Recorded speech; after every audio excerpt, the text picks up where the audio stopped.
You have now arrived at Stadium and Gale. The snap, the kick, it's been blocked again! Oh my! It's been blocked again! He's going to heave one deep down the field. It's going to be to the goal line. It's going to be gone! It's a touchdown! And the Gators have won the game! Tyreek Cleveland! Oh my! I can't believe what I just saw! Dropping back to throw, pops and fires the ball over the middle. It's Dory! It's Dory! Got a touchdown! Dory's got a touchdown! Oh my! Dory's got a touchdown! Hands it off to Harvin. He comes back. Say goodbye. Ahmad Black, in his final game as a Gator, takes it all the way home and sends Urban out a winner. You have now arrived at Stadium and Gale.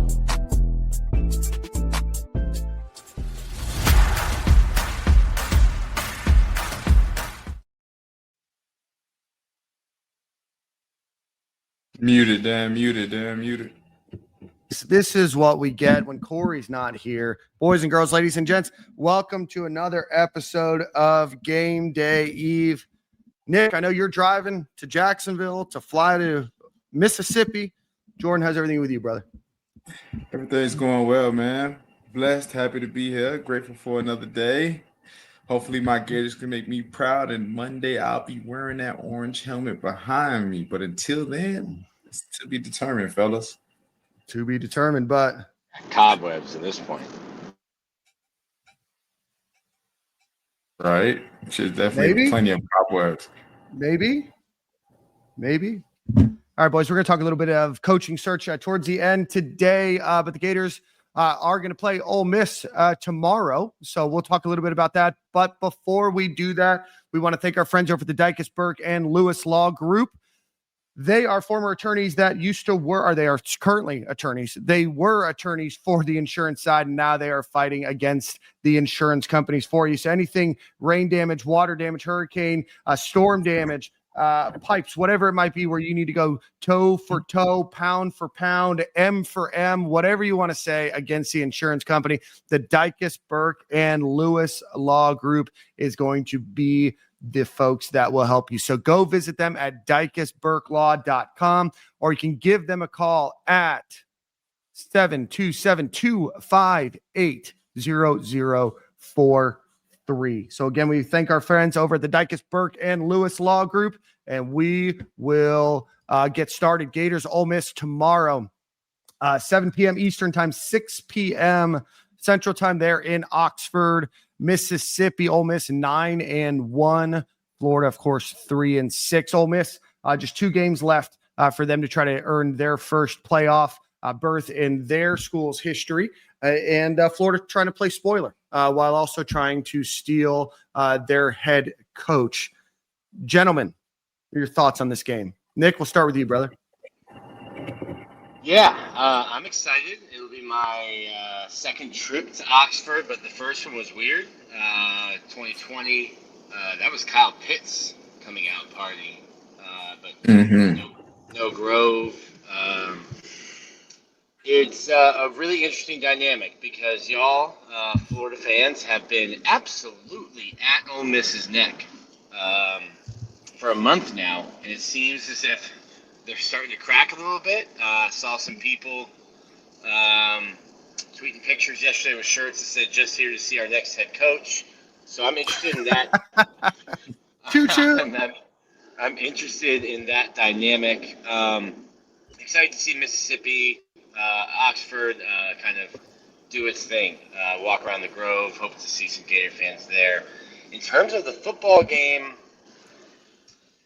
the team that came out and played last week will get absolutely rolled in Oxford.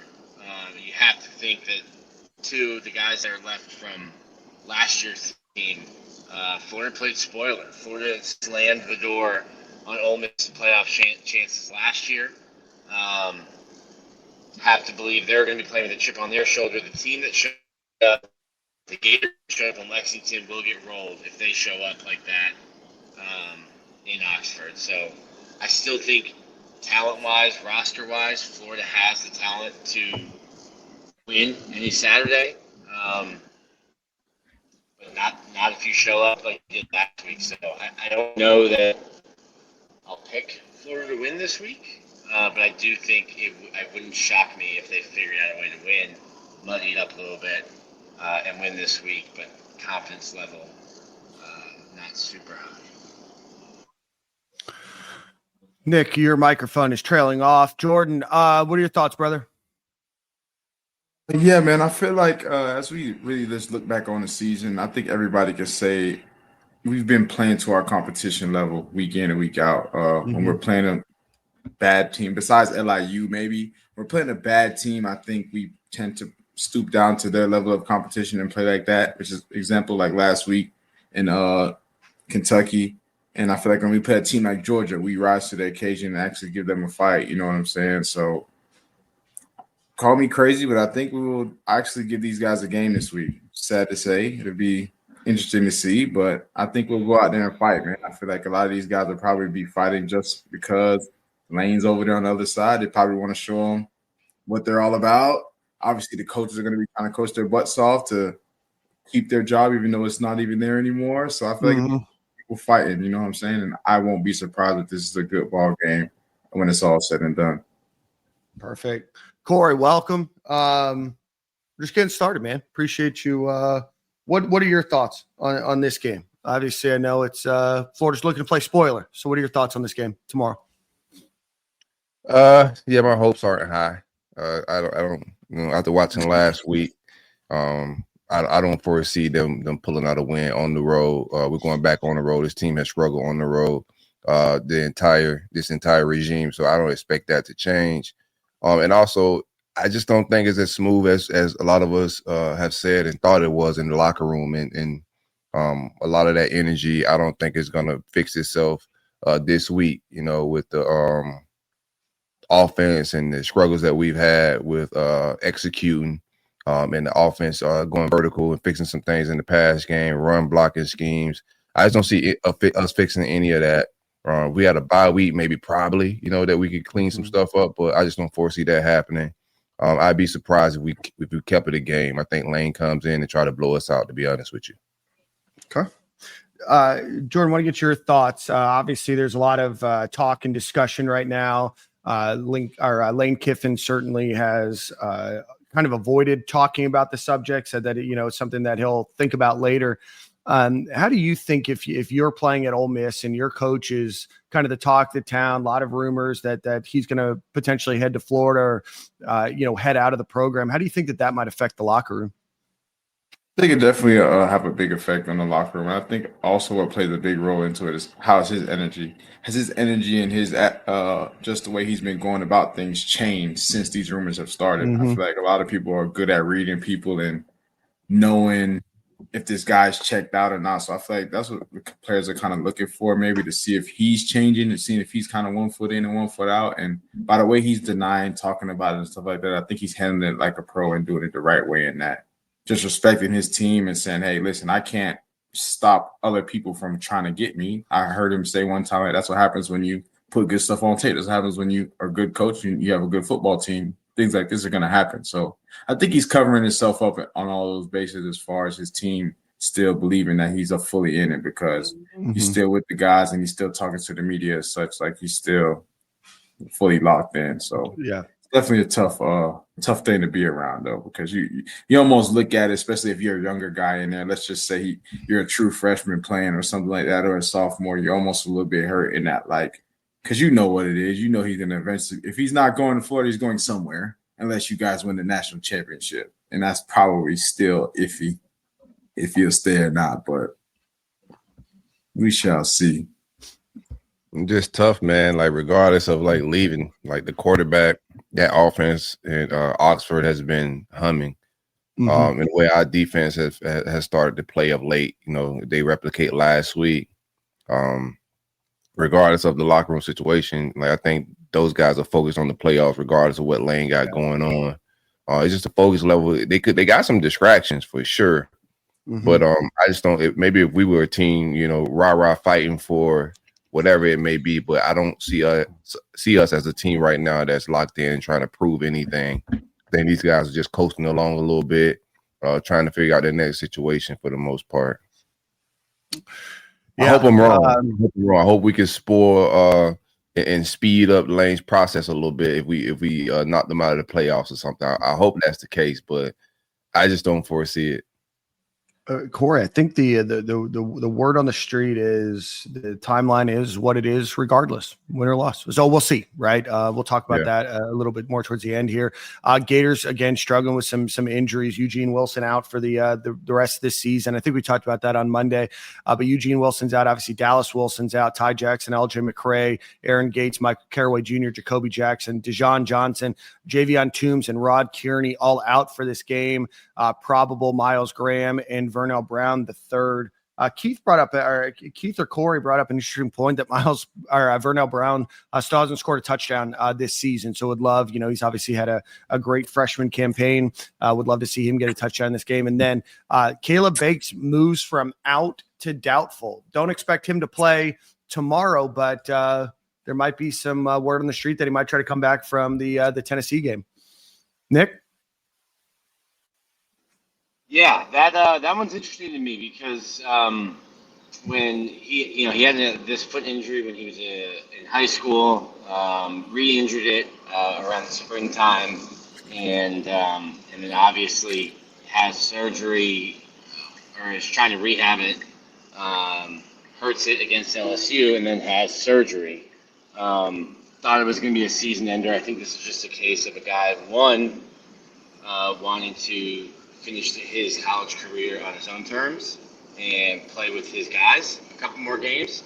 And then two, whatever you can put on tape the last 2 games to help your draft stock because he is a 5th-year senior. But hats off to him. I don't know if I'm his agent, if I love it, but I love that competitive nature and then the loyalty to the guys in the locker room as well. Yeah. What team do you think shows up tomorrow? Obviously, we've not played well on the road. Do you think it's the Georgia, Texas type team? Do you think it's the Kentucky team, Miami team? Which team do you think it is? Yeah, I don't know. I think there's like that little segment too where it's like 10-7. I think Billy Gonzalez said this, but it kind of felt like it, sitting in the stadium as well.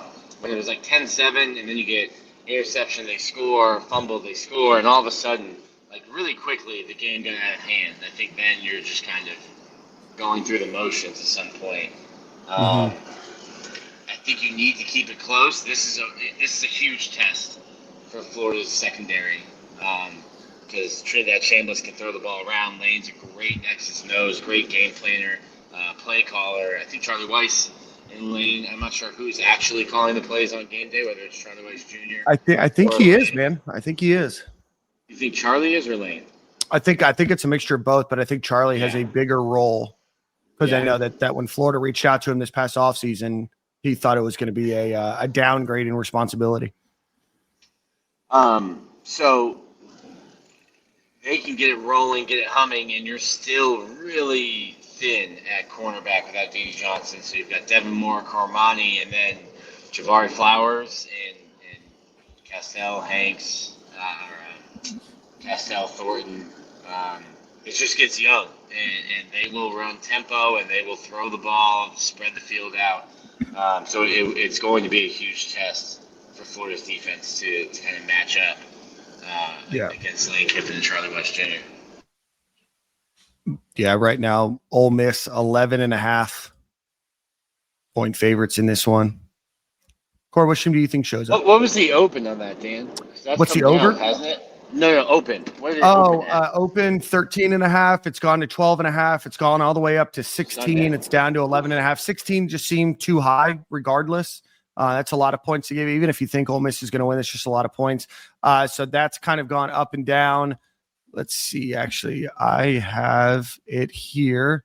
Yeah, opened at 15.5.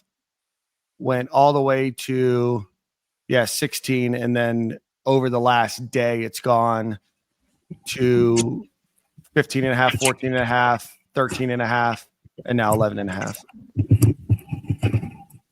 Over under 53.5. Money line right now, UF plus 360. If you're feeling confident. Yeah, Jordan texted all of us. He said on Monday, he goes, Florida money line all day.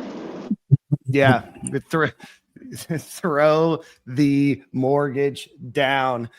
Just a couple of names here. Obviously, Trinidad Chambliss is their quarterback from Ferris State. Backup quarterback Austin Simmons was the starting quarterback, got injured, and Trinidad Chambliss has put together not quite a Heisman-worthy season, but definitely somebody that was in consideration and has done unbelievable, which I think just shows how good Lane Kiffin is not only identifying talent, but also developing that talent. But right now is throwing 64% on the year, 2,353 yards, 8.9 yards per attempt, 13 touchdowns to just 2 interceptions on the year. So he's gonna sling the ball. Some people that you need to look out for. On Ole Miss's receiving core is Harrison Wallace III. He's their leading receiver. Deuce Alexander is second. Daquan Wright, the tight end, is third on the team, and Caden Lee is fourth. But they have 6 receivers that have, we'll say 300. One, Winston Watkins, is 298. But so they're going to sprinkle the ball to a lot of different folks. 17 touchdowns through the air, and I'm not so much worried about Devin Moore, but it's the safety play that just hasn't been great this season that really has me worried about Trinidad Chambliss and in his core of receivers there. Very nice. Cool. Not well. nice. That's no. I think it's really impressive because. Well, one, I think Austin Simmons should play baseball. No CTE. He's a legit prospect baseball. But I think it's super impressive what Lane Kiffin has been able to do. You lose the guy who you spent time last year getting reps behind Jackson Dart because he was going to be the future. And then all of a sudden the future quarterback is now the present, and the present gets hurt. And you've got a kid from Ferris State who – I've had people correct me. He was very good at Ferris State. Ferris State was very good. Ferris State is not the SEC. And to be able to take a kid, your plan B, and continue to have the season you have, and like you said, Dan, there's not a guy you can kind of like target and say, like, hey, let's game plan around him, because they do sprinkle the ball around and really spread it out so effectively. Yeah. And certainly another thing to look out for rushing wise, Q1 Lacey, 912 yards rushing on the season on 200 attempts. It's a 4.5 yards per attempt, 16 touchdowns, just 1 fumble on the season. But here it comes again. Trinidad Chambliss, second on the team, 455 yards rushing. And we know that through the entire tenure of this Billy Napier coaching staff, they've struggled with that dual threat quarterback. So he's had 100 attempts rushing the ball, averaging 4.6 yards per, 6 touchdowns, 3 fumbles. So Florida's going to have to figure out a way, and I just don't know with the linebacking group and the safety group if they're prepared fully to contain and protect the ball through the air.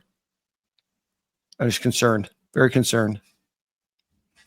Yeah, the lack of adjustments last week, I have no hope in Ron Roberts adjusting anything.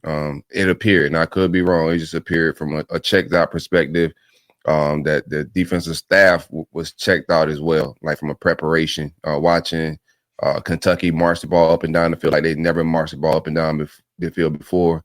It just seemed like something was missing. Either our defense wasn't checked in and still dialed in to the task, or, we didn't prepare right from a defensive scheme, being able to adjust with what Kentucky had brought to the table, because their quarterback isn't nearly as good. Their offense isn't nearly as good as Ole Miss. We're still on the road.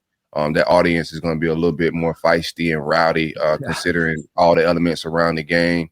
Yeah, I just don't see it, man. I hope we win, but we win regardless. We win. If we lose, we win. If we win, we win. Yeah, that's right. We lost Nick. Jordan will be right back. Let's get to the defensive side of the ball, just so you guys are familiar with some names. Princewell Umamilan, the younger brother of Princely, leads the team in sacks with 5. Will Eccles 4, Cam Franklin 4, Xavier Harris 4. So definitely a team with 26 sacks on the season can definitely get after the quarterback. And obviously Florida has struggled at times this season on the offensive line. 18 quarterback hits, 110 quarterback hurries.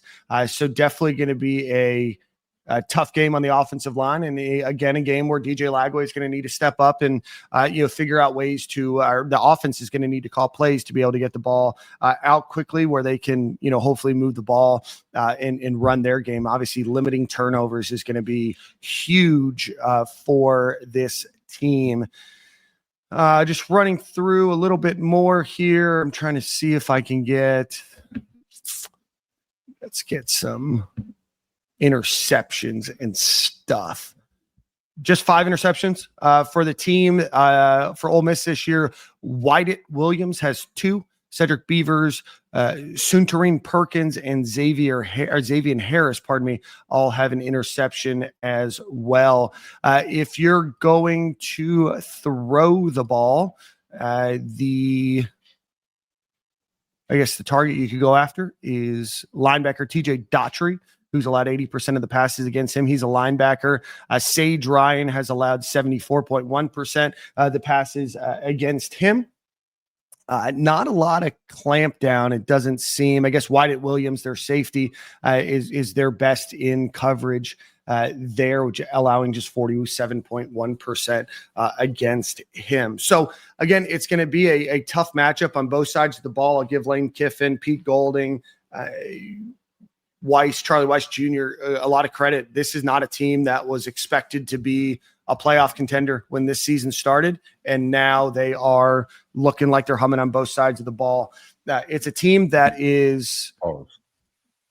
Say what? Did I say you said humming, not not humping. Humming this season. We're about to get a hump tomorrow. Let's see. This season, tough fight over Kentucky. They won 30-23. They beat Arkansas by 6, 41-35. They beat LSU 24-19. Washington State, they snuck one out 24-21. Their lone loss on the year is a 35-43 loss against Georgia. Close game against Oklahoma that they won by 8. South Carolina, they beat by 16. And then Citadel last week, they won 49-0. So a lot of close games.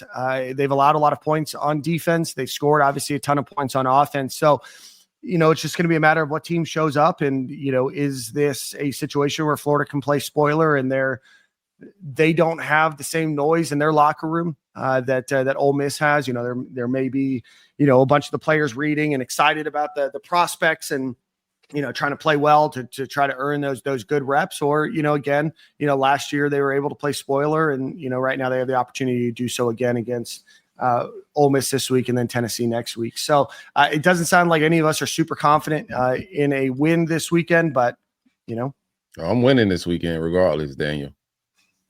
You want to get I guess we're not going to do over. Jordan, do you think Florida's going to win? Not really, but I think okay. They'll put a fight, yeah. Because I can't even dated back to last year when we played them. Look, Rick, being honest, is just a normal football guy, not a Gator fan. They were supposed to win that ball game. They missed a lot of explosive plays. A lot of deep balls were dropped, and that was played in our favor. You feel what I'm saying? We barely beat them. So if they can connect on maybe just half of those opportunities that they missed last year, it can get ugly real fast. So, yeah, and that's – I mean, you look back at last season, Jackson Dart threw 3 interceptions. I think 2 of them counted in the last couple minutes of the game. You still won, right? You still had to put yourself in a position to win and have more points in the scoreboard at the end of the day, no matter how many interceptions that he threw towards the end of the game. This just Trinidad Chambliss is just not turned the ball over. He's had a couple fumbles, but 13 touchdown passes, just 2 interceptions on the year. It's going to be a tall task. Going through everything, but do you think the Gator defense gets a turnover? I think so. Yeah, I think we're capable of that. I think we can do that. Because, like I said, I feel like we play to our competition, and I feel like they know that they got to bring it coming against these guys. But my only problem is we don't play too well on the road, and I don't know if that's the player thing or is that a coach thing and why we don't play well on the road. You know what I'm saying? So I guess that's what we'll find out this weekend is if we play well on the road. Obviously, Kentucky, we showed that we don't play well on the road. So I mean, the fact that they've, I think, won 5 road games in 4 years is enough of a stat for me to just I mean, there's nothing. There's 3 games left, right? You fired your coach. Like I don't expect massive changes or, really anything other than maybe they can put together 60 good minutes, not turn the ball over, make good decisions and just play hard. What I saw last week was I think the team tried. I think that, but I just didn't see the fire and energy. And I don't know if that Georgia game just kind of took the wind out of their sails, but theoretically you still have a chance at a bowl game. Do I think it happens? Probably not. Right. But you still have 3 more games. You have 3 chances to win. You have 2 chances to play spoiler, and then you have Florida State. Yeah, I just don't see it happening, man. I hope for the best. I'm a Gator through and through, but just from a leadership standpoint, I don't think the leadership from the leader on the field and the leader of the play, who calling the plays, I don't think they're on the same page. From a chemistry and just energy standpoint, I don't think they're on the same page. I don't see us scoring enough points to be able to keep up with what Lane got going in Oxford. So I just don't see it. And I mean, I guess you can that makes sense because realistically, who is our leaders on this team? A guy that's hurt, Caleb Banks, Tyreek Sapp. Offense. None. They're puppies. Lagway by default. But they're puppies, 2nd-year guys. Yeah.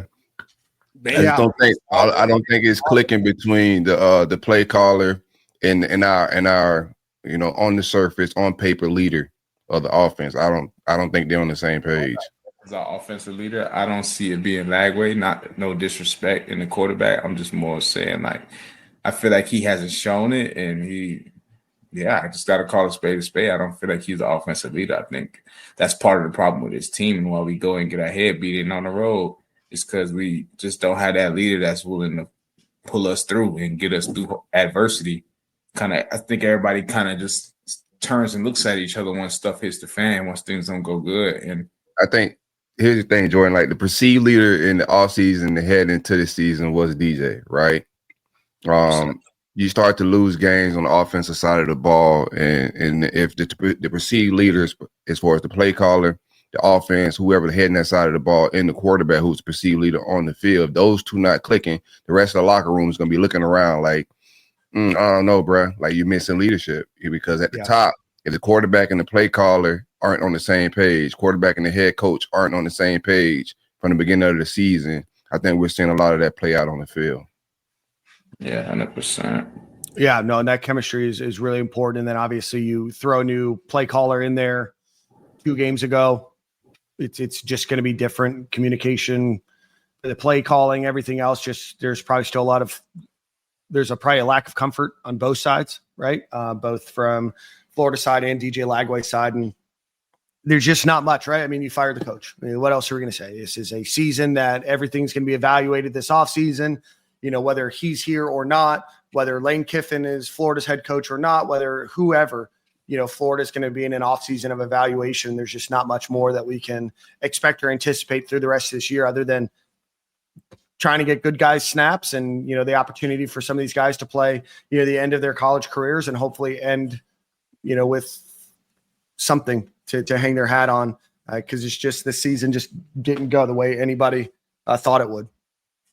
From us to the national media, to coaches, to players, to people that are watching. So I think we all kind of wanted the offensive coordinator and could see it going this way if we did make that change. I think even national media, they kind of set the stage of the talents there. Florida's really good talent-wise. We'll see what it does as far as executing on the offense side of the ball.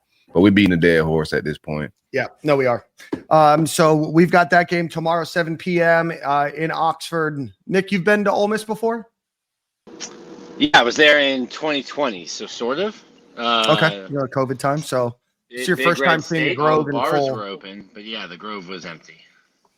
So this will be your first time going to see the Grove in its full, the Velvet Ditch.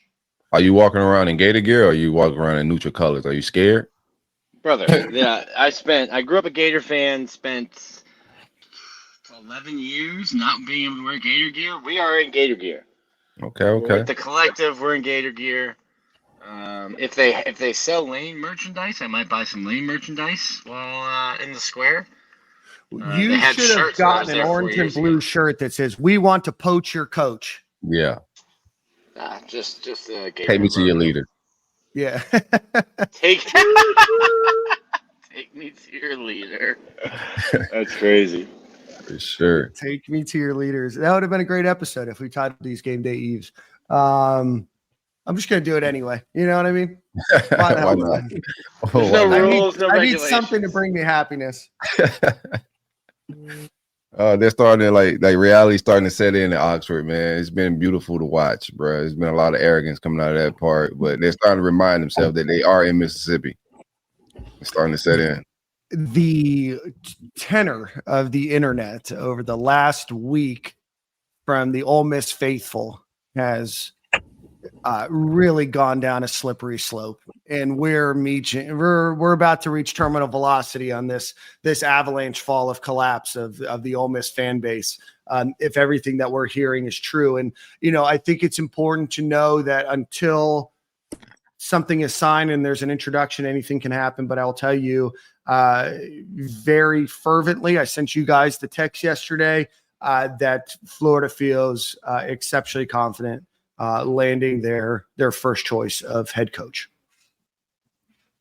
Very nice.